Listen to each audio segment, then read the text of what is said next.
Que faisaient nos ancêtres pour savoir qu'un enfant a une année, 2 ans, et comme chez nous à l'équateur, nous avons des saisons. La saison de pluie et la saison sèche. Et plus la saison de pluie, ils étaient plus dans les activités de pêche. Et c'est comme ça qu'on comptait les années des enfants.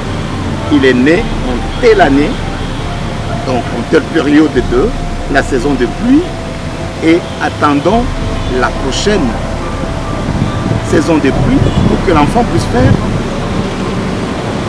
l'âge d'un an. Et ainsi de suite. Et là, le mot n'était pas seulement Mboula, parce que Mboula, c'était lié aux pluies qui tombaient, qui faisaient que le fleuve soit rempli, les rivières soient inondées. C'est comme ça qu'on appelait Mboula, la cause de cette inondation. Mais l'inondation elle-même s'appelait Mbela. Donc les deux expressions existent en lingala. On peut appeler année Mbela comme Mboula. Mais c'est ce que notre frère n'a pas évoqué, parce qu'on pouvait avoir les deux mots et les utiliser. Mais ce que nous retenons, c'est quoi? Quand il faut parler de on ne dit pas Mboula, on dit Mobu. Par exemple, aujourd'hui nous sommes le 25 octobre 2024. Nous allons dire en lingala, Ozali,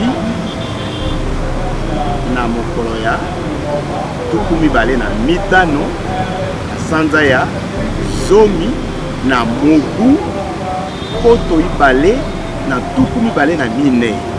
C'est comme ça que ça s'est dit. Mais on ne va pas dire Namboula, koto mibale na tukumi bale na mine. C'est une erreur. Il faut dire mobu. Donc, en réalité, il n'y a pas la pauvreté là-dessus. Nous voyons Mboula, c'est la pluie. Nous avons c'est Mobu. Et si nous allons dire année, Mbela, ça existe. Donc nous trouvons déjà trois mots différents. Si nous voulons bien les utiliser. Mais là, il faut les connaître pour les utiliser. Mais comment connaître toute ce langue? Il faut d'abord aimer sa culture, faire des recherches. Comment avons-nous connu la langue française? Nous sommes passés à l'école. Et nous avons appris la grammaire. Et maintenant nous utilisons cela. Et nous aimons cette langue. Mais est-ce que nous lisons nos livres lingala? Nous avons les dictionnaires qui vont vous aider. Les dictionnaires JICA, c'est les dictionnaires que je vous avais présentés qui a 19 010 mots, 300 expressions métaphoriques. Il y a la grammaire et ça peut vous aider à avoir beaucoup d'idées sur votre langue lingala. Je vous y encourage. Allez-y, ne décevez pas votre culture. Parce que si elle était une personne, elle regretterait d'avoir été à vos côtés.